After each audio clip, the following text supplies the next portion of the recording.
Assalamualaikum warahmatullahi wabarakatuh. Salam integritas untuk sahabat Alfida TV yang mulia dan bahagia.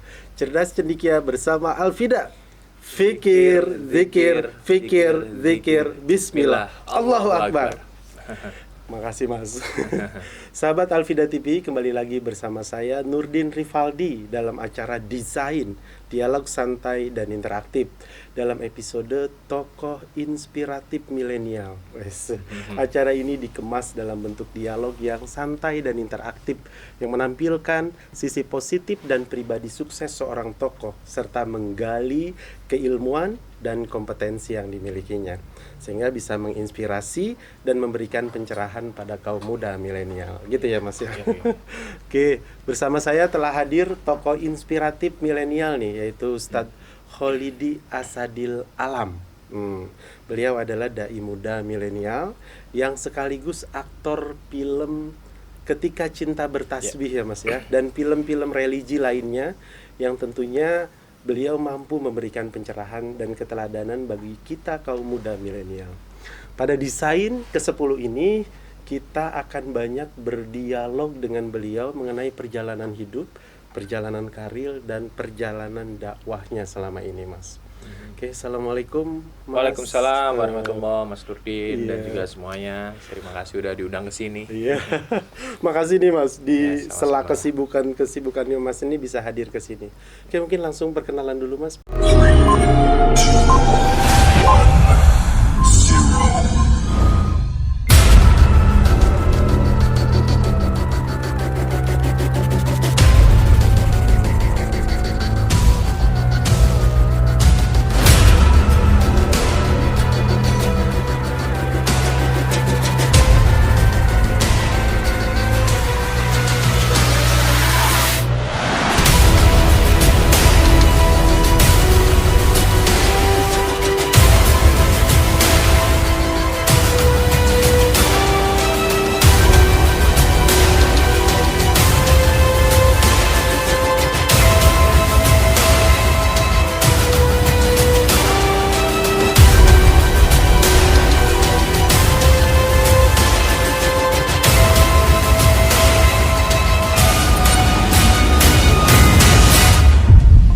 Pertama, statusnya apa masih, karena kayaknya kalau masih bujangan banyak yang antri Mas.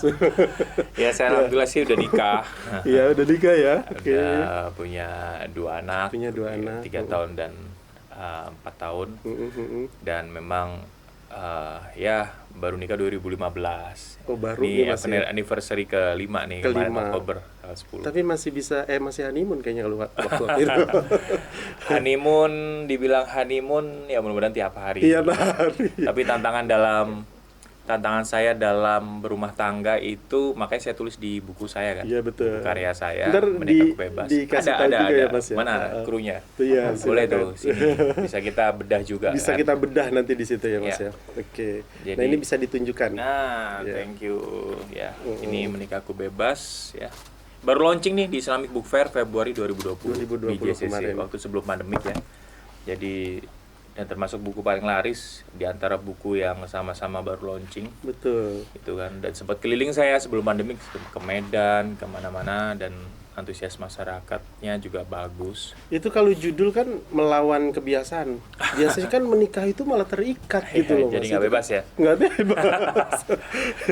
Emang tujuan saya mendobrak paradigma Paradigma. Oke. bahwa kalau menikah jadi nggak bebas gitu kan. Betul. Nah, saya tulis buku ini bahwa dengan menikah jadi bebas ya, Iya, dalam betul. artian gini loh. Ketika kita menikah, kita jadi bebas ya. Betul, Yang betul. pertama bebas secara syahwat pasti. Pasti. Halal ya nggak? Oke. Mau tidur pelukan gitu kan dan lain segala macam halal, nggak ada masalah. Betul. Bebas secara syahwat. Yang kedua, siapa sih yang nggak ingin jalan-jalan bebas pulang malam dengan kekasih? Kalau kita masih pacaran kan jam 9 malam nih, Udah lewat jam banyak 9 yang udah deg-degan curiga, ya udah gitu kan. pastinya kan. Takut ntar disidang bapaknya Betul, gitu, betul, nganterin iya. pulang ke rumahnya. Tapi kalau kita sudah menikah ya kita mau pulang pagi nggak ada masalah. Betul, betul. Ibaratnya nonton bioskop midnight pun jam 12 malam nggak ada masalah Iya, kan. bebas Udah halal, bebas itu. ya. Dan memang semenjak 2015 saya jadi banyak ngisi seminar pranikah keliling Indonesia. Kan saya ngisi kajian itu dakwah dari 2008 ya. 2008. Ya, Oke, dari oke. pertama main film, bahkan film saya belum tayang pun waktu itu saya udah diundang ke Hong Kong. Itu film pertama berarti Film kan? pertama. Yang Ketika Cinta Besar Tasbih itu ya. Tasbih, ya. Oke. heeh. Jadi film belum tayang nih, saya udah menjadi pembicara di Hong Kong waktu itu dengan penulisnya, dengan Ustadz Habibur Rahman Al-Sirazi. Betul. Terus ke Brunei, Singapura, dan tentunya di Indonesia juga ya. Betul. Film tayang ke Hong Kong lagi dan lain segala macam. Nah, di situ saya melihat setelah saya menikah, saya banyak undangan tentang mengisi seminar pranikah. Pranikah. oke. Dan dari tema-tema yang saya hadiri, pranikah ini yang paling antusiasmenya tinggi. Gitu kan. Makanya saya memberanikan diri lah nulis buku tentang pernikahan, tentang rumah tangga. Jadi buku ini tuh tentang mencari jodoh, tentang misteri jodoh, tentang sebelum nikah, ya, pranikah sampai nikah, sampai pasca nikah. Jadi Ada lengkap semua. Jadi pengen baca juga nih. Silakan. Itu kan. Iya. Dan antusiasme tinggi. Saya ke Batam dalam 3 bulan sebelum pandemik ya. Betul. Sampai dalam 2 bulan lah, sampai 3 kali. Iya. Dan sekali berangkat ke sana itu Jumat, Sabtu, Minggu bisa 10 titik acara saya. Betul. Itu ada yang datang pagi, ada yang malam datang lagi. Acara kan beda tempat kan, keliling kan, roadshow. Jadi buku tentang Menikah Aku Bebas ini tujuan saya apa sih? Saya ingin memotivasi orang-orang punya endurance yang baik dalam mempertahankan rumah tangga. Endurance itu ya daya tahan. Oke. Jangan karena desakan ekonomi jadi divorce atau cerai. Apalagi sekarang zaman medsos, miskomunikasi dikit bisa jadi ribut gitu kan. Karena saya pernah hadir di suatu kota bersama orang Depaknya, orang Kemenak setempat lah ibaratnya, orang Depak ya, mengatakan, Mas Solidi, di kota ini yang menikah setahun tuh 7.000 orang. Setahun 7.000. Yang cerai Oke, 3.500. Berarti hampir setengahnya. Jadi saya Berarti belum harus disiapin dong pernikahan. oleh karena itu saya nulislah buku ini. Iya, Memang nggak berat ngadepin rumah tangga, tapi saya tulis bahwa ibadah terpanjang ya menikah. Mungkin jangan sampai begini kali Mas, ketika baca itu ada permasalahan malah yang mau nikah tapi nggak jadi misalnya. Bukan begitu lebih Ya. Karena takut dengan tantangannya bisa jadi. Justru buku ini saya menyuruh orang untuk menikah. Malah terbalik ya. Malah terbalik. Tapi saya ingin menjelaskan bahwa dengan menikah itu bukan suatu yang menakutkan kok. Betul. Jangan sampai kita memasuki generasi tua. Nah, Contoh, betul. maaf ya, kayak di Jepang, orang nggak menikah. Apa yang terjadi di sana? Kakak saya baru aja 2019 akhir itu ke Jepang. Betul. Orang Jepang datang ke taman itu bukan bawa pasangan, tapi bawa anjing. Jadi jarang sekali mereka berpasangan. Apalagi di sana tentang menikah itu berpikirnya high cost, Betul. mahal biaya hidupnya menikah. Mereka workaholic di sana, Betul. menganggap hubungan asmara bisa ngerusak konsentrasi kerjanya, bisa akhirnya mendingan sendiri. Ya, dan ada hal-hal lainnya ya Betul, yang nggak betul. bisa saya sebut di sini ya tentang di Jepang seperti apa. Cuman mereka memasuki generasi tua. Betul. Akhirnya banyak robot kan. Iya. Nah, gitu kan. Malah pemerintahnya gimana cara anak muda mau nikah. Sekarang kan mereka situ. Betul. Di Indonesia insya Allah nggak sampai seperti itu Iya. ya. Pasti di sini juga banyak yang nikah, tapi saya nggak pengen, harapan saya ya mudah-mudahan yang cukup usianya, waktunya untuk segera menikah dan berumah tangga dengan baik, dengan langgeng. Betul. Itu kan. Nah kalau tadi hampir 7.000 tapi 3.500 berarti kan setengahnya. Nah Setengahnya. kita pingin dari buku ini 100% nggak ada yang bercerai Insya Allah, gitu. mudah-mudahan. Arahnya seperti itu. Nah, dan saya cerita juga tentang memilih jodoh bagaimana dan segala macam. Dan saya waktu nikah dipanggil 1 bulan setelah menikah lah ya, dipanggil sama kiai saya. Saya mondok di pesantren Darul Islah. Kebetulan memang dari TKSD madrasah, TKSD madrasah di Bangil, Jawa Timur. Bangil, Jawa Timur. Kakek saya punya pesantren sendiri, kakek saya kiai. Saya mondok juga. SMA saya di Jakarta. SMA di Di Jakarta. Jakarta merantau sambil mondok di pesantren Darul Islah. Ya. Ya. Jadi setelah sebulan menikah saya dinasihati kiai saya, Kholidi, harmonis itu bukan karena persamaan, Betul. tapi justru karena perbedaan tapi masih bisa jalan berdua. Iya. Itu harmonis. Karena perbedaan tapi masih bisa bergandengan tangan. Oke. perbedaan tapi masih bisa bergandengan tangan. Nah ini yang sulit kadang. Ya itulah Kalau harmonis. udah Jadi berbeda, terkadang ya sudah. kadang orang gini, Ya, kita ribut mulu ya, mungkin karena kita banyak perbedaan. Ya jelas nggak sama. nggak sama. Laki-laki dan perempuan kodratnya sudah nggak sama. Kan S1 S2 saya ilmu komunikasi kan. Betul. Membreakdown juga tuh. Hmm. Cara berkomunikasi laki-laki dan perempuan nggak sama. Oke. Satu hari perempuan harus ngeluarin berapa ribu kata, laki-laki sedangkan nggak perlu sampai berapa ribu kata kan. Betul, Itu pun nggak betul. sama. Kodratnya nggak sama. Contoh generalisasinya, kalau perempuan itu suka belanja, meskipun ada juga yang nggak suka. Saya Betul, ngomong betul. generalisasinya yang umum. Laki-laki nggak suka belanja, ya itu umum ya. Berarti udah nggak sama. Betul. Belum lagi dibesarkan dari keluarga yang nggak sama juga, Betul. latar belakang. Kodratnya nggak sama. Gimana kita mencari persamaan? Persamaannya. Ya nggak? Pasti banyak dong perbedaan kan? Pasti banyak. Justru Nah. ketika kita mampu menyiasati perbedaan itu dengan Ya. itu baru di situ letaknya ya. Harmonis. Harmonis. Nah, saya berpikir gini, ini kiai saya, Kiai Amir Hamzah, Pondok Pesantren Darul Islah di Bujen, Betul, Pejaten. Nasihat saya begini, saya mikir, implementasinya apa ya? Oh iya, kan beliau ngomong harmonis itu justru karena perbedaan, tapi masih bisa jalan berdua, Betul. masih bisa jalan bergandengan tangan. Implementasinya gini, saya ke warung nih sama istri saya, Hmm. saya mesen es teh manis, istri saya jeruk anget, sama nggak? Teh manis dengan jeruk anget pasti beda lah. Nggak sama ya, saya es saja, dia jeruk anget nggak Betul. sama. Saya teh anget, dia jeruk ya, Betul, itu betul. dulu nggak sama. Betul, nggak sama. Es teh manis dengan jeruk anget. Oke. Di mana harmonisnya? Itu aja nggak berbeda milih minuman. Belum lagi ntar mikirin anak sekolah di mana, mungkin ada perbedaan kan. Iya, siap. Harmonisnya di mana? Harmonisnya di gini. Saya bisa nyobain jeruk anget ya istri saya bisa nyobain es teh manis saya. Betul. Pesan satu bisa dapat dua. Oke. Spirit tentang nikahnya luar biasa nih. Tapi saya Mas, ini kita di Alfida kebetulan ada SMA dan SMK.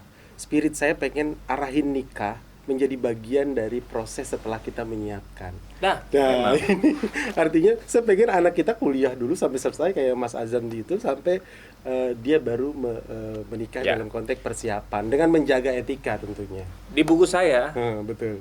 saya nggak nyebut angka, Nggak usia nyebut berapa, umur, nggak usia nyebut berapa, umur. dan sebagainya. Saya bilang yang siap. Tapi kalau ngambil itba dasarnya Nabi Muhammad, laki-laki usia 25 tahun menikah. Betul. Ya. 25 tahun berarti S1 selesai. Iya kan, benar kan? Betul. Iya kan?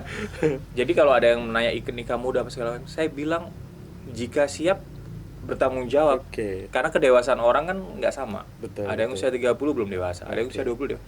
Kalau Anda yakin, nah gitu kan. Kalau saya ditanya, kapan sih Mas Solidi waktunya usia menikah yang tepat? Saya bilang jika kamu sudah selesai sama dirimu sendiri. Betul. Paham? Artinya dia sudah Loh, udah selesai tuh gini. Saya tuh waktu itu merasa saya kuliah udah, main film udah, main sinetron, main iklan, nge-host apa aja. Udah. Saya tuh ada panggilan ingin memasuki step fase kehidupan yang itu yang saya pengen. Panggilan, ada panggilan. punya. Karena kita udah siap semua, baru kita maju nah, ke situ. beda dengan gini. Kita masih seneng main, masih bukan berarti nikah nggak bisa main ya. Betul, betul. Masih seneng nongkrong sendiri-sendiri Dan apa, sebagainya. wah, sampai malam, sampai pagi. Terus menikah dan dia merasa masih kurang untuk dirinya sendiri. Betul. Akhirnya jadi masalah dalam rumah tangga. Oke. Contoh, saya dulu futsal syuting selesai jam 11 malam. Saya futsal jam 12 malam. Jam 12 malam. Karena saya futsal di Kalibata, saya punya warung serabi duren nama ayam bakar. Oh, Nanti kapan betul, mampir ya. betul. Kalibata depan Kita makam main pahlawan. semuanya. Itu baru tutup warung jam 12 malam. Saya Betul. futsal lah jam 1. Sekarang sampai subuh. Betul. Bayangin gitu kan. Ketika menikah, kalau saya melakukan itu bisa nggak boleh pulang ke rumah dong saya. Betul, siap. Jadi maksudnya ketika itu udah selesai, aku udah main-main, udah puas, udah ini nih. Wah, aku ingin fase kehidupan yang baru, naik level, ya nikah. Udah main sama temen, udah apa-apa. Gitu, panggilan. Jadi Betul, siap. betul. Jangan sampai gini, ini nggak hanya untuk laki-laki, Betul, perempuan betul. juga sama. Nanti, mohon maaf, ada teman saya juga, Mm-mm. lulus SMA, Mm. perempuan nikah, nggak Iya. sempat kuliah. Apa yang terjadi? Suaminya sendiri cerita ke saya, kadang masih berontak. Dulu aku dinikahin sih, seharusnya aku masih kuliah dulu. Loh, Betul. ya kan? Iya, betul. Ya, saya bilang itu nggak salah, ya menikahnya atau segala macam. Tapi ini ada kasus seperti itu. Oke, nah anak-anakku bukan berarti bahwa ketika bicara tentang nikah, anak SMA buru-buru pengen nikah kayak Pak kayak abang kita, bukan, tapi adalah bagaimana kita menyiapkan itu menuju ke Iya, sana. saya pun Ya. menikah udah usia Umur 26. 26. Saya menikah usia 26. Bahkan waktu itu istri saya pun ya sepantaran, tapi dia udah candidate doktor, udah Oke, S3 gitu. siap. Kebetulan saya ditakdir ketemu yang seperti itu. Oke, menarik nih Mas, karena baru mulai udah langsung pet. Seneng banget. Nah, itu ya, saya ingin perdalam di perfilman nih Mas. Boleh. Awalnya apa tuh yang melatar belakangnya, atau casting memang diproses dan sebagainya sehingga bisa langsung terpilih menjadi pemeran utama, bahkan langsung viral kan film itu ya Mas. 2009. 2009, betul. Iya, 2009. Gimana tuh prosesnya? Ya gini, dari SMA saya sudah suka teater. Betul. Lulus SMA saya gabung ke teater. Namanya ada Teater Ciliwung sama Teater Populer. Nah, Teater Populer itu pengasuhnya Om Slamet Raharjo, aktor senior Indonesia. Iya, ada Guru- hubungannya ada tuh hubungan, berarti. guru besar IKJ. Nggak ujuk-ujuk gitu ya. Terus ada Bu Christine Hakim, Bu Dini El Karim, ada Mas Alex Komang ya, gitu kan. Itu menjadi pengajar-pengajar kami. Nah, saya lolos lah. Mereka mau bikin film pendek, saya lolos main di situ dan saya dapat beasiswa sekolah acting selama 3 bulan, namanya Gladiator. Jadi saya udah belajar acting duluan. Terus di pertengahan saya sekolah itu saya ikut casting ketika Cinta Pertasbi. Itu pada usia Saya SMA, 19 tahun. 19. Berarti lulus SMA baru. 2007 kan. 2007 lulus. Ya 2008 casting audisi film ketika Cinta Pertasbi. Saya minta izin ibu abah saya kan. Abah ibu saya telepon kan, abah ibu saya di Jawa Timur kan, di Bangil. Abah ibu saya pengen ikut casting audisi film ketika Cinta Pertasbi, film Islam. Oh iya bagus nak. Itu kan, bismillah, mudah-mudahan lancar. Saya tuh foto di studio yang murah 15.000, saya masih ingat harganya. Kemeja saya minjem sama saudara saya gitu kan. Mungkin yang lain foto di studio yang mahal gitu kan, ratusan ribu. Saya ikutlah. Ternyata dibuka 9 kota besar di Indonesia dan 1 negara di Mesir. 1 negara di Mesir. Berarti orang-orang Mesir, orang Indonesia yang tinggal di Mesir. Itu total dari data RCTI yang ada ya dengan PH-nya Cinemark yang ikut audisi 7.000 orang. 7.000 orang. Termasuk artis-artis yang udah terkenal ya. Diambil berapa tuh prosesnya waktu itu? Dari 7.000 orang diseleksi ya, ya menjadi diperkecil menjadi sampai 200, diperkecil lagi sampai 40-an orang. 40. Terus terpilih lah, gitu kan. Jadi prosesnya panjang. Audisinya kurang lebih 3 bulan ya, gitu kan.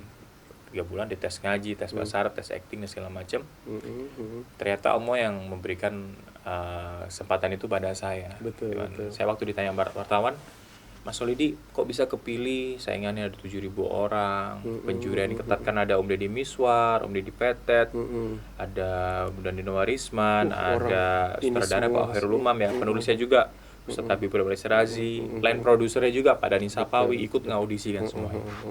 Dan banyak artis yang udah ngetop ikut, sekarang udah jadi sahabat-sahabat saya juga ya. Nah berikutnya beliau juri-juri itu memberi kesempatan kepada saya. Ada wartawan nanya, Mas Solidi kok bisa kepilih jadi peran utama? Saya bilang ini bukan karena saya hebat. Al-imanu yazidu wa yanqus, iman naik turun. Saya juga just only human, manusia biasa. Al-insanu makhlul khata' wa nisan, manusia tempatnya salah dan lupa. Saya bilang ini semua karena innamal a'malu binniyah. Karena niat saya. Niatnya apa emang Mas Solidi? Niat saya birrul Allah, birrul walidain, ridho Allah, ridho orang tua. Saya hanya ingin membahagiakan orang tua. Luar biasa. Saya tuh pengen berprestasi, saya pengen bikin nangis orang tua saya karena prestasi Karena saya. prestasi kita. Bukan karena masalah. Bukan karena masalah. Ya, itu kan. Pengen membuat hati orang tua saya berbunga-bunga. Gitu kan, karena prestasi. Dan niat saya juga karena ingin dakwah.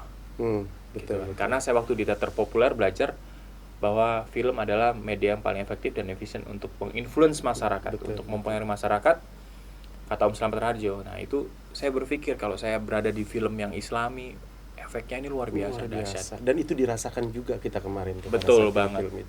Film KCB itu ya, saya ketemu salah satu ustadz ya, ngundang saya acara di Bekasi gini. Terus ngomong, Mas Solidi, saya nonton filmnya Mas Solidi di bioskop, beli tiket hari ini baru kebagiannya besok.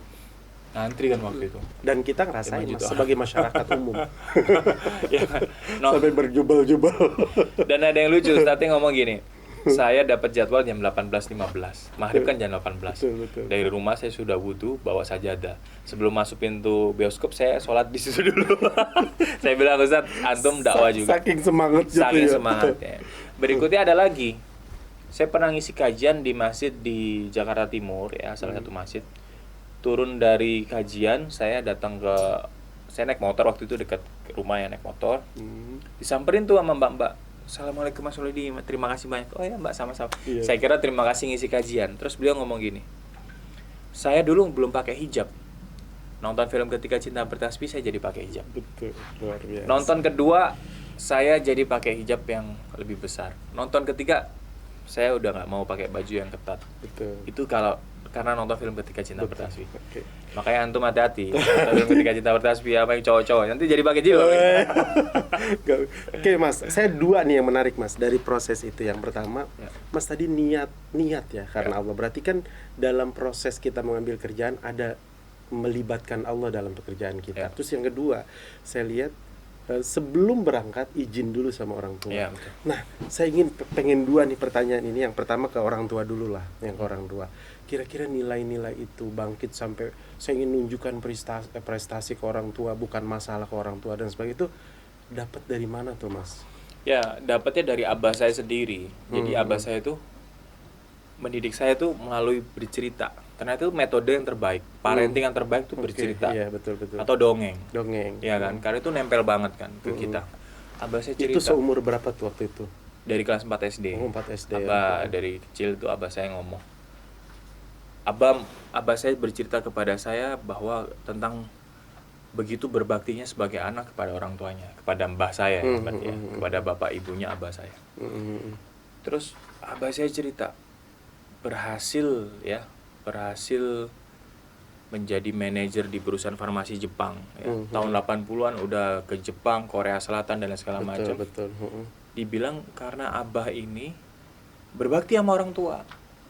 Kalimat abah berbakti sama orang tua ditanamkan ke Mas. Nah betul, abah saya cerita, abah itu kalau pulang sekolah lihat di dapur ada cuci piring yang kotor, abah nyuci piring, bantu orang tua. Orang tua udah tidur, apa yang bisa bersihin rumah bantu. Gitu kan. Ada dikasih uang saku nggak dihabis-habisin gitu kan. Sempat abah saya juga bercerita ibaratnya pokoknya membantu orang tua, membantu orang berbakti sama orang tua. Ternyata itu abah saya melihat yang membuat abah saya sukses gitu kan.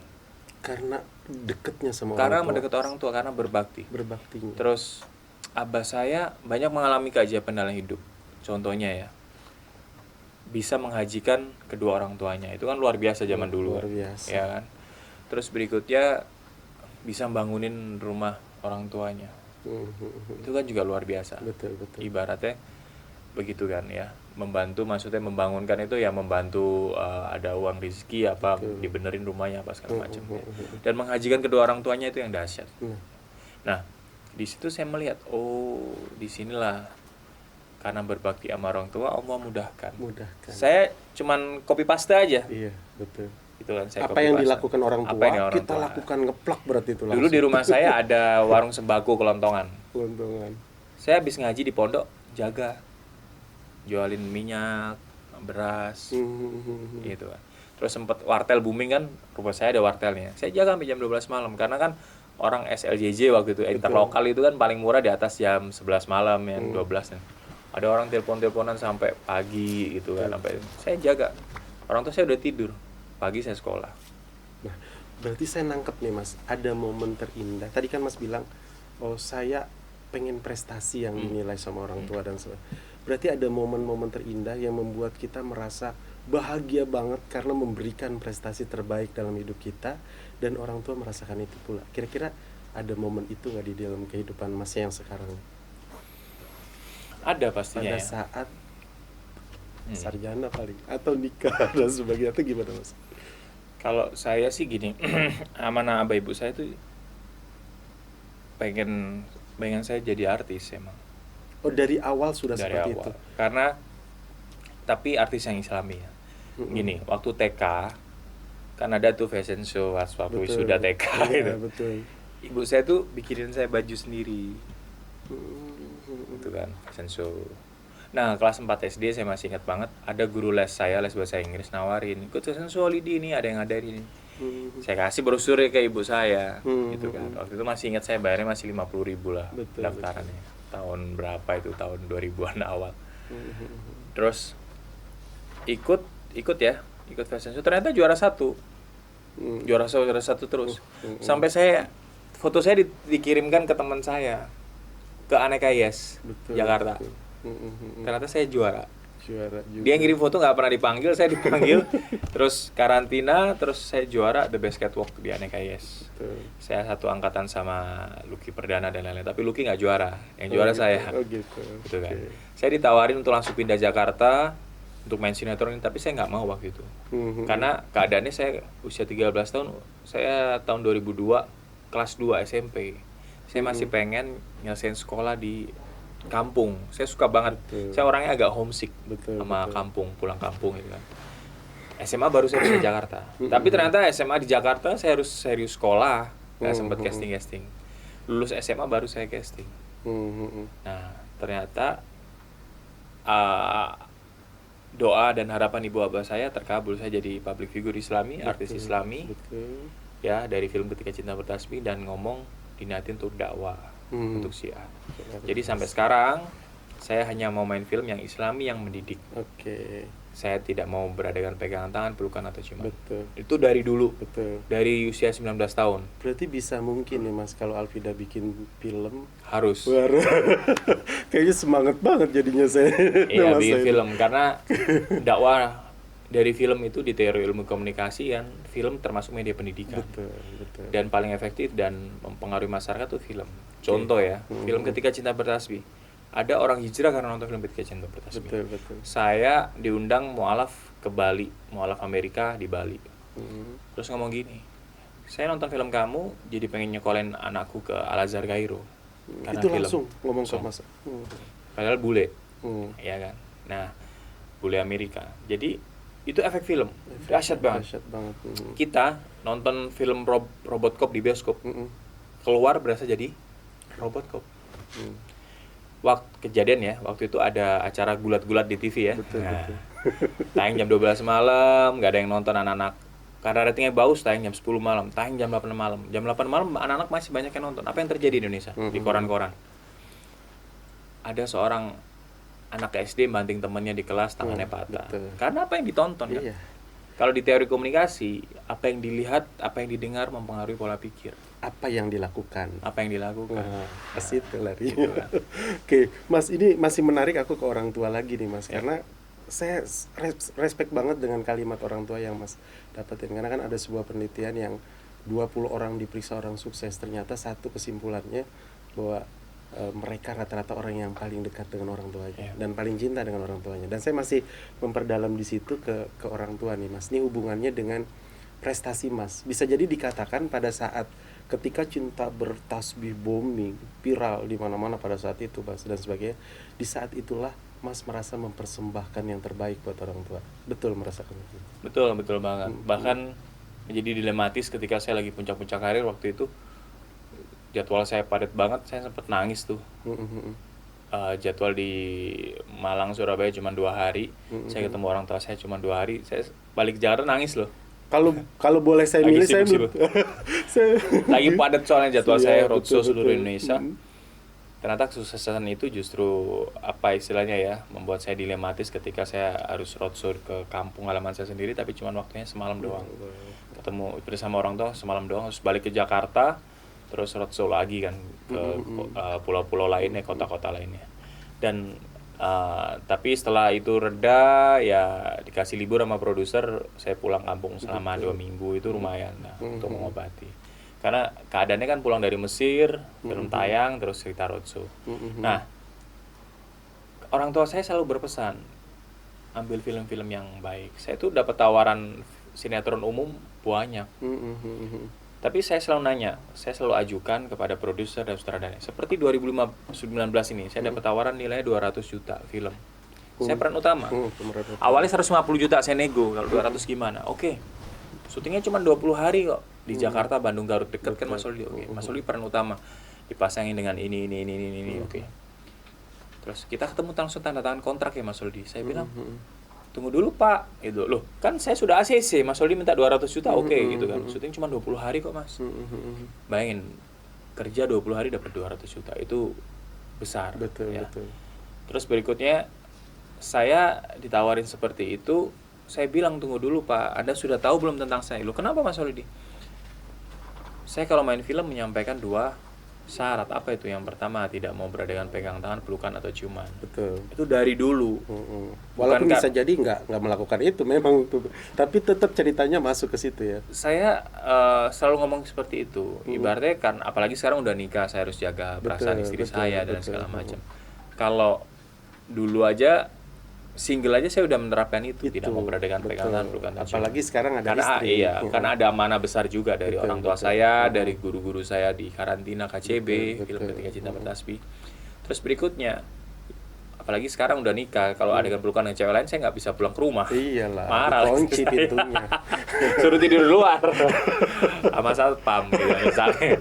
Nah, yang kedua saya cek dulu skenarionya Islami atau enggak. Nah, ini yang Gitu kedua kan. nih, yang penting. Mendidik atau enggak. Betul. Karena apa yang saya lakukan, saya acting apa di film apa, itu kan menjadi pertanggungjawaban juga kelak di akhirat kan. Betul. Makanya jangan ambil job sembarangan.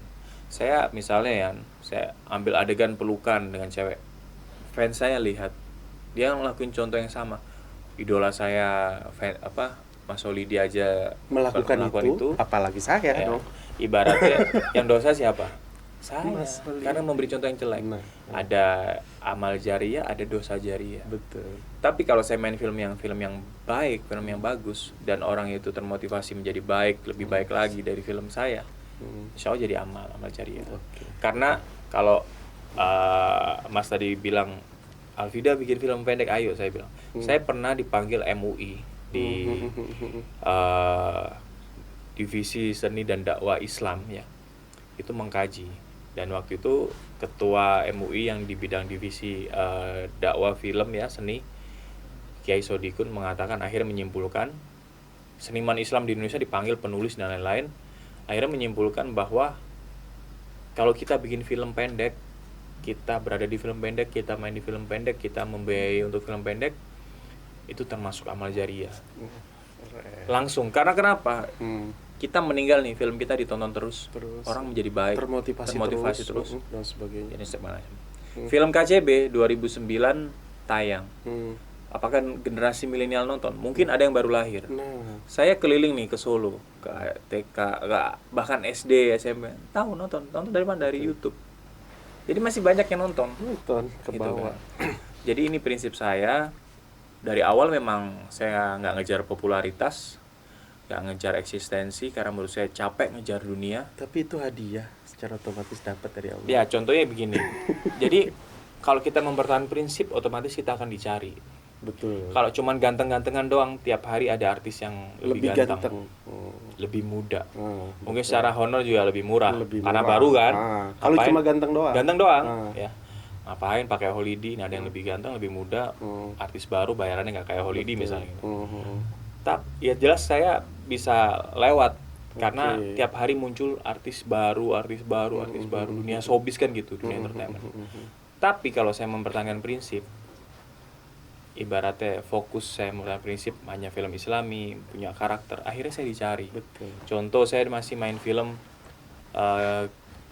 Krisye dengan Vino Bastian di 2018-2019 itu saya masih dicari soalnya. Karena ceritanya Krisye mu'alaf dan ada peran yang di situ Krisye ngajak dialog tentang ketuhanan, tentang kehidupan. Akhirnya saya dicari sama produsernya. Yang cocok Holidi nih. Terus saya lihat juga tentang pendidikan. Iya, film Mars sama Aca. Ginaryosi sama Aca dan Ginaryosi, syuting di Oxford University. Itu keren banget tuh Mas, itu temanya keren buat anak-anak itu. Itu keren banget. Dan itu juga sama, jadi gini, produsernya dan casting manajernya yang ngomong ke saya, kita udah coba peran ini, nyari ustadz muda, anak muda tapi ceritanya dakwah di kampung di Gunung Kidul, betul. Terus menyampaikan ayat gitu kan, terus dakwah dikit, kita udah coba ustadz juga gitu kan. ternyata kita lihat yang cocok ya Mas Holidi gitu kan. Nah itu kesempatan saya. Jadi ustadz banget di situ tuh, kelihatan banget. Saya pikir tadinya pasangannya Aca. Ceritanya kan kayak zaman dulu kan masih ada kuliah PKL kan, betul. kampung-kampungan. Nah Iya. ini ke Gunung Kidul sambil dakwah. Sambil dakwah. Nah akhirnya di kayak contoh hal-hal gitulah, malah saya dicari kan, karena ini yang cocok cuman Holidi yang bisa acting, bisa menyampaikan ayat ataupun hadis kan. Betul. Gitu kan. Saya kalau ada skenario, sekiranya ini ada kesempatan untuk nyampein hadis, nyampein ayat, saya masukin. Betul. Misalnya tentang kebaikan, tentang musyawarah, tentang apa. Iya. Gitu kan. Itu saya sampaikan hadis. Dan itu saya sepakat dengan bahwa ketika kita punya keinginan yang Mas Holidi bilang bahwa oh ternyata itu juga Mas yang membuat kita memanggil Mas Holidi ke sini. Karena ada kesamaan visi ya. bahwa memang kok saya lihat Mas Holidi itu konsen di film-film Islami gitu. Sehingga ketika saya punya masa banyak anak-anak didik kita, paling tidak bisa melihat mempertahankan eksistensi ini. Dan itu menurut saya luar biasa Mas.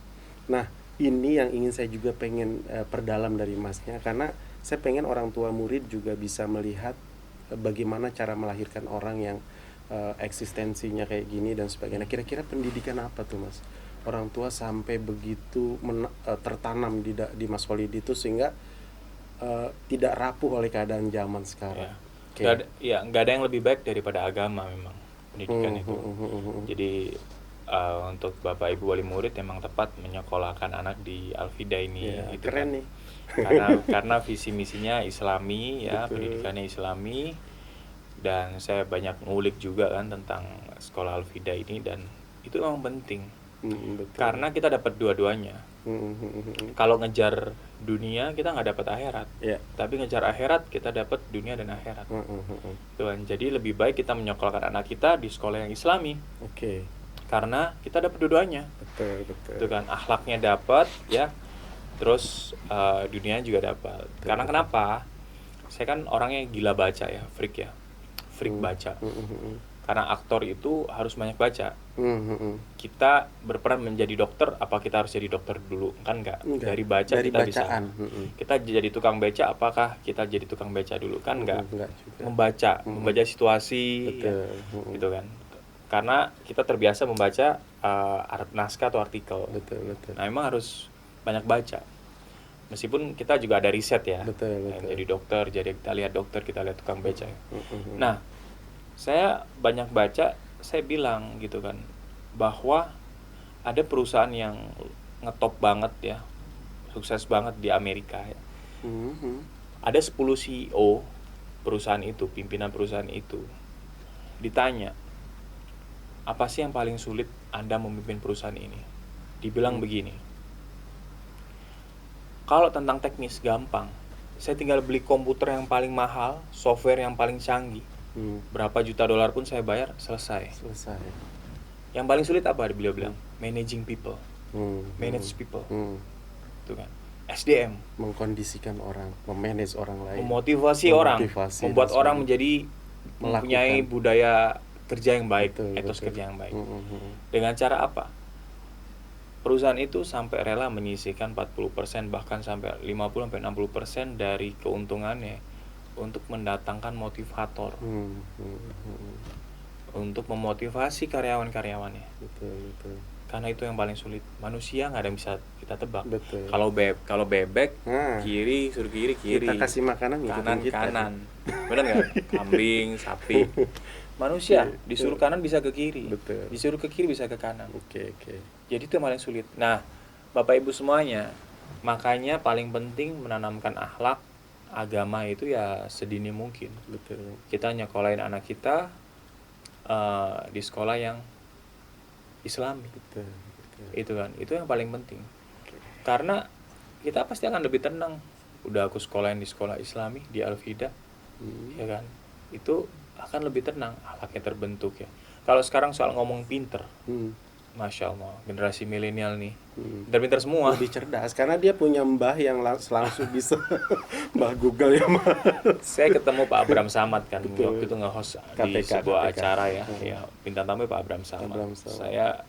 Beliau kan juga dosen ngajar mana-mana. Beliau sama timnya bikin riset.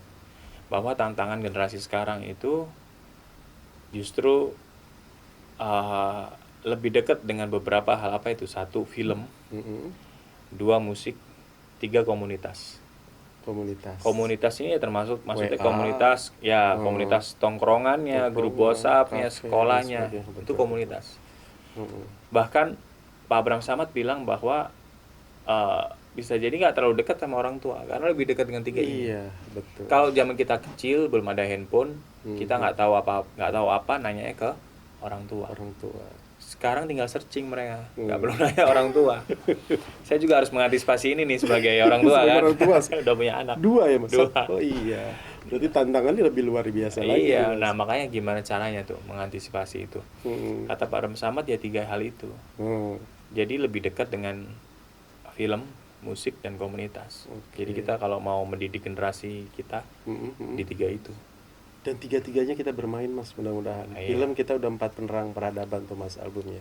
Mudah-mudahan konsepnya itu udah bisa kita terapin nih Mas. Insya Allah. Oke, saya mempertajam ini Mas. Tadi ada kalimat pendidikan tuh. Saya menarik nih karena ini hubungannya dengan anak-anak kita ya Mas ya. Mas di tengah-tengah kesibukan dan sebagainya tapi mampu menyelesaikan sampai S2. Kan sekarang dosen katanya. Ya, sambil Dosen juga. Itu luar biasa Mas. Dosen praktisi. Enggak, artinya maksud praktisi saya komunikasi. artinya luar biasa. Artinya biasanya kan artis melepaskan itu ya, terkadang menafikan tuh pendidikan walaupun nggak semuanya. Tapi Mas bisa konsen juga di pendidikan. Gimana nih bisa seperti itu Mas? Iya, karena konsepnya di dalam Islam itu kan kita diminta untuk ilmu terus kan sampai ke liang lahat kan ya. Itu udah pasti kan. Dan Islam itu paling anti dengan kebodohan. Gitu kan. Paling anti karena kita disuruh pinter, disuruh cerdas. Dan banyak penemu-penemu di dunia ya yang manfaatnya bisa kita rasakan sampai sekarang ya cendekiawan muslim sebenarnya. Betul. Gitu kan. Kalau mau kita gali lagi sebenarnya dari muslim ya, Ibnu Sina dan lain segala macam ya. Nah, berikutnya kenapa saya masih concern di pendidikan? Karena menurut saya yang bisa nolong saya salah satunya ke depannya adalah pendidikan. Betul. Gitu kan. Yang bisa buat saya bertahan ya salah satunya di pendidikan. Istri saya itu S1, S2-nya UGM, S3-nya Undip. Ketika S3 saya udah dokter berarti. Atau Masnya juga lagi? Sama mudah-mudahan. Mudah-mudahan kita Istri doain. saya itu waktu saya nikah, dia udah candidate doktor. Udah kualifikasi, udah lolos ujian kualifikasi. Accelerate. Betul. Masih muda tapi udah doktor. Tapi karena hamil, cuti melahirkan ini ngambil cuti. Gitu kan. Jadi sebenarnya bisa lebih cepat sebenarnya karena hamil kan. Betul. Nah, itu yang membuat saya membuat saya juga harus sekolah terus karena istri saya udah S3. Saya nggak pernah punya kriteria harus cari istri yang pendidikan tinggi. Nggak ada. Ya gimana takdir? Iya, takdir. Ya kan, destiny kan siapa yang bisa ngendalikan kan? Betul. Walaupun bisa jadi di pikiran kita pernah ada itu mungkin. Saya kaget juga ditemuin oleh Allah yang S3 ya. Gitu kan. Ya ibaratnya saya belum mencapai tingkat itu, istri saya udah di situ. Ya kalau ditanya ya pusing juga saya. Kalau ada masalah apa-apa saya harus menjelaskan secara ilmiah. Kayak berarti menuntut kita untuk mengikuti juga seperti itu. Ada rencana mungkin Mas? Ya insya Allah. Ya. Saya juga harus sekolah terus Mas, harus ini. Oke. Ya mudah-mudahan kita berdoa Mas sampai profesor kali ya. Insya Allah. Di bidang perfilman. Amin. Emang target saya seperti itu. Oke, bener ya? Iya, Oke Mas, tadi orang tua saya pikir selesai nih. Artinya bahasan kita ke orang tua. Saya malah menarik ke ini Mas, ke melibatkan Allah dalam setiap aktivitas. Artinya menurut saya ini poin penting banget yang memang harus kita pegang. Nah, yang ingin saya perdalam nih di Mas Holid itu tadi dengan kata niat dan sebagainya. Kira-kira ada proses awal, karena kan kalau saya lihat tadi dari pesantren terus pindah ke Jakarta, di SMA kan ini banget Mas ya, kehidupannya metropolis banget pastinya kan. Nah tapi ternyata tetap stabil gitu loh sampai sekarang. Artinya kan ini luar biasa menurut saya, ada proses yang Masnya mengalami banget tuh, proses jatuh bangunnya bisa jadi spiritual. Betul. Gimana tuh Mas kira-kira? Ya, tentunya bukan hal yang mudah ya dari anak daerah Saya tuh di Bangil tuh hanya kecamatan. Betul. Dari Surabaya itu 60 kilo atau 1 jam lah baru nyampe kota saya. Nggak mudah tinggal di Jakarta dengan tuntutan lingkungan. Apa yang kita lihat itu semua serba mewah, mobil mewah, gedung rumah mewah. Sebentar sama orang tua juga ke Jakarta waktu itu? Enggak. Apalagi coba? Iya, saya sendiri. Numpang di rumah saudara saya. Beliau juga aktivis ya. Terus saya itu tinggal cuma berdua aja ibaratnya gitu kan. Ya. Beliau udah nikah, saya ini tapi istrinya ada di Jawa Timur. Saya ikut sama beliau numpang. Orang tua saya yang nganterin, sering jenguk saya pastinya ya. Awal ke Jakarta nganterin terus pulang. Nah, nggak mudah. Nah ini saya bilang parenting ya, maksud ilmu parenting, pola asuh anak. Untungnya abah ibu saya nyekolahin saya dari kecil ya sekolah Islam, agama, betul. TK, SD, madrasah, agama. Betul. Apa sih efeknya ke holiday? Gini bapak ibu semuanya, dan adik-adik mungkin yang lihat ya, betul.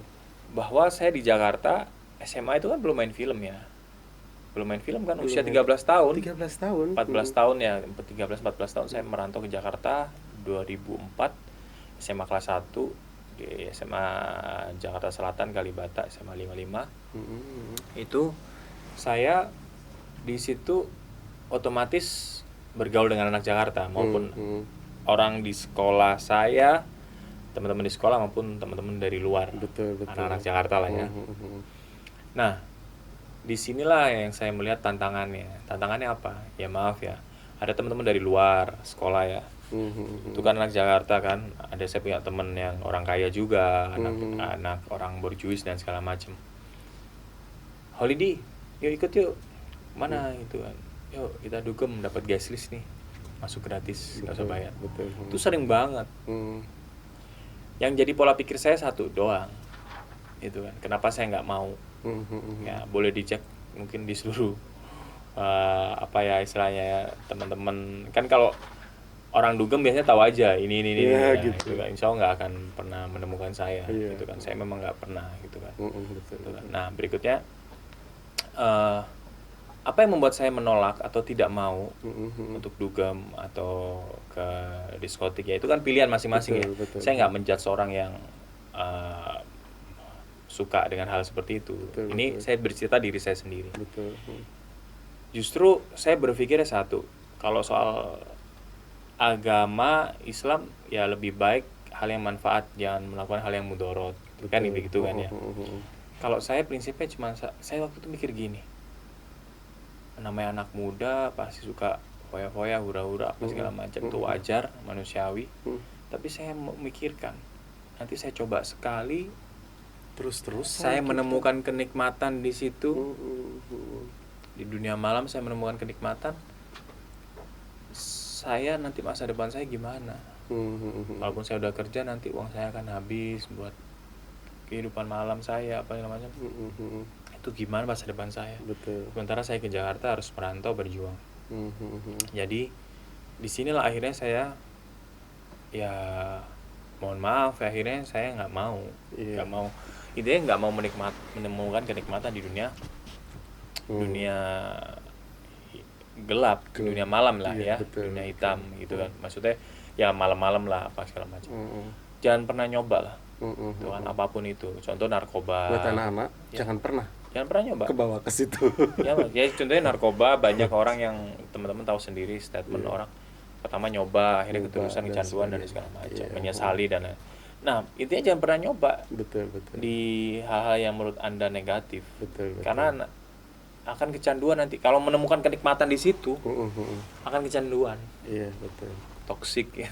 Nah itu justru yang menariknya ketika dari daerah gitu mas ya, terus kita ketemu dengan metropolis lah gaya hidup dan sebagainya, tapi kita masih tetap kokoh karena didikan. Nah itu didikan agama, sekolah di sekolah Islam ya gitu kan, TK, SD, sampai SMP, sampai itu penting banget, golden age itu. Menurut saya termasuk golden age. Oke, saya kembali ke ini mas, ke buku ya tadi ya. Jadi ada proses mau menuju ke menikah yang alhamdulillah bukunya sudah ada nih contohnya anak-anak semua. Nanti bisa dibaca bagaimana persiapan seorang untuk Bisa order di Instagram saya bisa boleh. order. Oke, di dalam buku ini yang ingin saya pertajam satu Mas, karena kan film Ketika Cinta Bertasbih, ayat-ayat cinta itu booming pada saat itu kan, tema Islami anak muda yang hubungannya dengan cinta. Nah, kira-kira cinta yang dimaksud dalam pengertian dalam pernikahan itu menurut Mas bagaimana nih? Karena menurut saya itu penting dipahami juga oleh anak-anak. Jangan sampai dia saya punya cinta, jadi langsung nikah padahal belum waktunya gitu. Gimana nih Mas kira-kira? Ya harus difahami betul ya bahwa berumah tangga ya namanya menikah itu kan pertanggungjawaban. Betul. Ya. Ibadah yang terpanjang adalah menikah. Dan gini, bayangin yang menyempurnakan separuh agama kita hanya menikah. Betul. Ya termasuk sunnah Nabi juga. Anda boleh haji umroh berkali-kali, yang menyempurnakan separuh agama hanya pernikahan, ya separuh ad-din. Terus kalau ngomongin percintaan ya, tentunya saya bilang sama istri saya bahwa yang benar itu makin lama makin sayang. Bukan awalnya sayang terus tiba-tiba berkurang. Itu hilang malah cinta. Saya waktu itu ketemu, ini contohnya, saya waktu itu gini, ngerasa sudah waktu yang menikah. Waktu itu saya usia 26 ya. Saya ngomong dialog dengan Allah, ya Allah, saya ketemu jodoh saya langsung nikah. Betul. Jadi saya nggak tahu siapa jodoh saya. Iya. Itu kan. Terus saya waktu itu keadaannya sebelum ketemu istri saya, masih calon ya waktu itu ya. Itu saya mimpi ada isyarat. Mimpi nyebur ke air yang bening banget gitu. Bukan laut, bukan kolam renang, tapi kayak sumber, kayak telaga. Terus besoknya ketemu istri saya itu nggak sengaja ketemu di nggak apa istilahnya, nggak sengaja ketemu, terus ketemu sama orang tua saya kan. Gitu kan. Terus orang tua saya suka ya sama istri saya. Terus sehari setelah ketemu orang tuanya, berikutnya besoknya teleponan, Mas kalau serius ya nikah. Ya udah, kapan kamu ada di Indonesia gitu. Kalimat itu Mas yang ingin saya dapatkan. Kenapa saya bertanya tadi ke arah sini? Karena saya ingin anak-anak semuanya konsentrasi pada potensi, bukan pacaran. Ya. Karena kalau udah potensi, kalau saya berasumsi begini, Mas bisa mungkin membenarkan. Ketika potensi kita dapat 7, nanti ketika kita kuliah udah 9, pasti istri kita di level 9 lagi. Makanya menurut saya sekarang anak-anak semua kita lebih kepada bagaimana membangun potensi, bukan memikirkan untuk itu dulu. Gimana tuh Mas kira-kira? Saya melihat ya gitu kan, waktu itu istri saya kan namanya orang mau nikah pasti melihat kan. Betul. Dia seperti apa, ya mohon maaf, sama prestasinya apa itu kan pasti kan. Selain memang suka ya, wah aku suka nih gitu kan. Suka ya harus suka kan. Menikah tuh harus sama yang disukai. Betul. Kalau nggak gitu tersiksa. Disukain ini bukannya fisik ya. Betul. Banyak hal, kebaikan bisa, akhlak bisa, prestasinya juga bisa. Bisa jadi pendidikannya pada saat itu salah satunya. kan prestasi. Iya, betul. Jadi kalau Mas ngomong tentang potensi, saya bilang yang betul, prestasi. Jadi kalau adik-adik mau dapat jodoh yang terbaik, bangun potensinya. Bangun potensi, prestasi. Iya, betul, prestasi. Ibaratnya nggak laki-laki nggak perempuan. Kalau Anda udah berprestasi, jodoh tinggal milih. Betul. Selain pada ujungnya ya takdir. Ini yang ingin saya dapatkan, Mas, clue-nya. Ya kan betul. Iya, kan? betul. Istri saya sudah berprestasi. Kuliah masih muda udah S3, udah doktor. Betul. Terus istri saya bekerja di salah satu lembaga negara yang dapat tugas setahun bisa 8 kali ke luar negeri. Gitu kan, mewakili Indonesia. Gitu. Terus berikutnya selain itu saya melihat seperti itu. Jadi ibaratnya magnet, dia punya magnet yang kuat. Betul. Ketemu saya juga kan. Ya, meskipun satu otak kanan satu otak kiri kan. Iya. Saya seniman, dia akademisi. Betul. Makanya saya bilang tadi, Mas kalau serius ya nikah, ya udah kamu kapan di Indonesia? Karena dia cerita dia sering keluar negeri kan, ke Itali, ke yang lainnya. aku April Mas ya itu. Jadi ketemu 21 Februari saya masih ingat 2015. Saya lamarnya bulan 4 tanggal 4 2015 44 2015. Saya menikahnya 10/10/2015. Oktober ya. Kurang lebih 7 bulanan lah ya. Betul. Itu nikah. Cepet banget prosesnya. Karena apain? Dia juga nggak mau pacaran. Maksudnya wasting time juga. Betul. Gitu kan. Di buku saya tulis ya, sebaiknya tidak pacaran. Nah, Saya nggak mau dengan kalimat yang menggurui ya. Makanya karena saya membreakdown kenapa sih di Islam nggak boleh pacaran. Oh ternyata begini, ini saya terangin, dibahas secara saya bahas di buku saya ini ya, gitu kan. Jadi sebaiknya gitu kan jangan pacaran, karena gini, saya pakai logika saya ketika saya sudah menikah. Contoh ya, kalau orang pacaran, ada teman saya di kelas masuk kelas cemberut, bete gitu kan. Kenapa gitu kan, lagi ribut sama pacarnya, betul. otomatis nggak bisa konsentrasi kan. Nah, potensi Di kita kelas. jatuh gara-gara itu. Nggak bisa konsentrasi di kelas kan, ya kan. Betul. Gitu kan. Terus dia stres, pusing gitu kan, ini nggak bisa konsentrasi di kelas. Beda ketika kita ada masalah dalam rumah tangga, Betul. gitu kan. Yang pacaran dia memperbaiki hubungan, minta maaf, saling memaafkan, nggak membawa pahala. Betul. Karena nggak boleh pacaran, Betul, haram. haram. Ya kan? Bahasanya kan seperti itu Seperti kan. itu. Kenapa menjadi haram? Karena dikhawatirkan wala taqrabuz zina, mendekati zina, betul, kan. betul. Khawatirnya kan.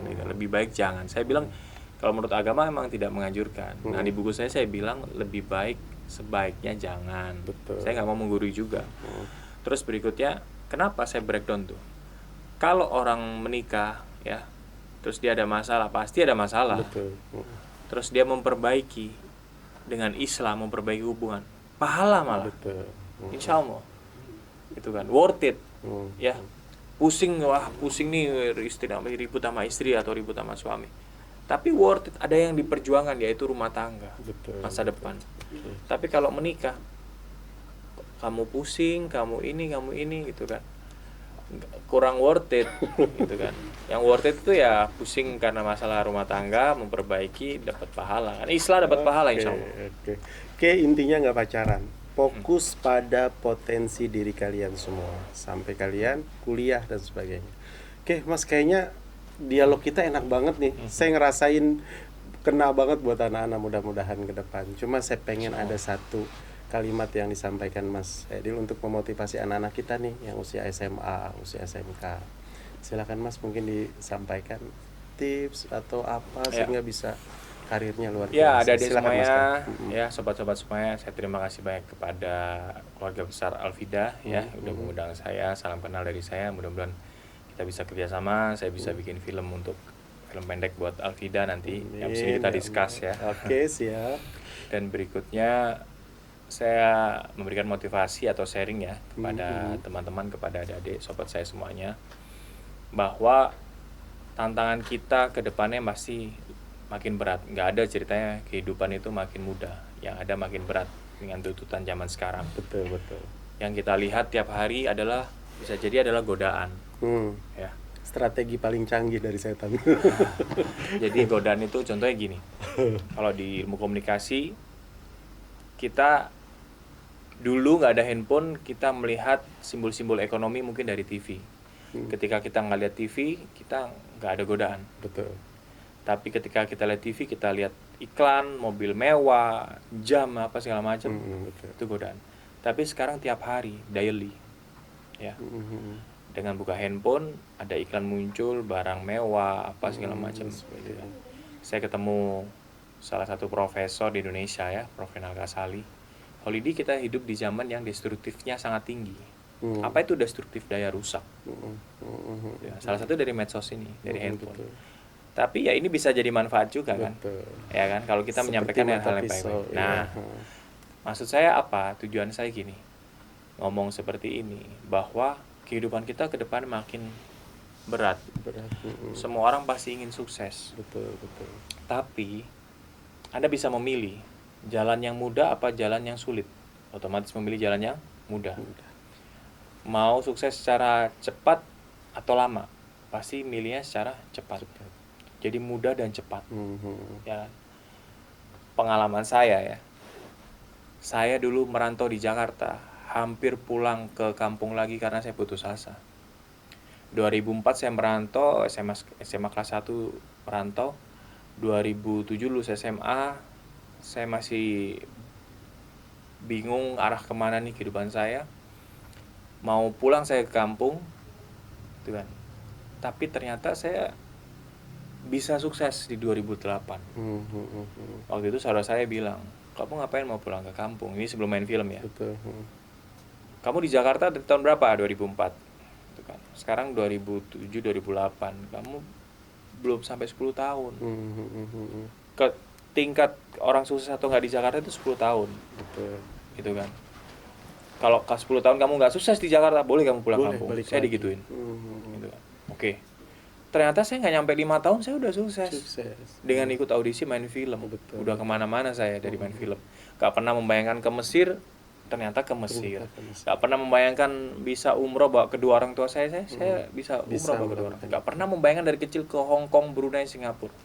Nah inilah yang saya ingin bagi ke teman-teman.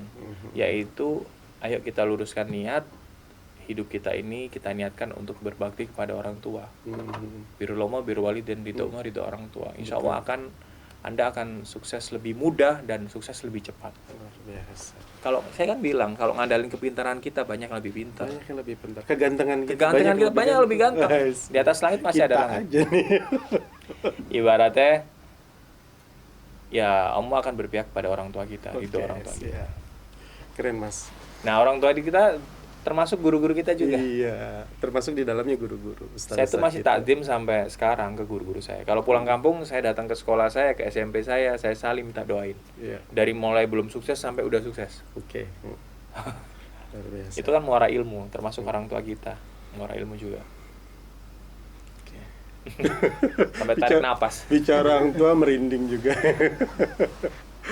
Oke, Mas, luar biasa dialog kita, dapat banget feel-nya insya Allah buat anak-anak kita, sehingga anak-anak kita benar-benar all out untuk mencapai kesuksesan dengan tetap minta doa ke orang tua, melibatkan Allah dalam setiap aktivitasnya dan sebagainya.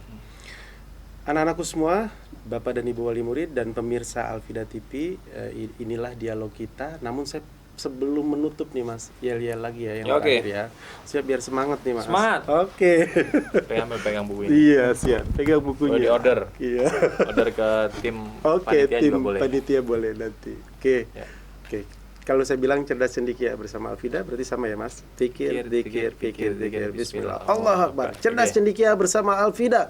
Fikir, zikir, bismillah. Allahu Akbar. Oke. Assalamualaikum Assalamualaikum warahmatullahi wabarakatuh. Terima kasih.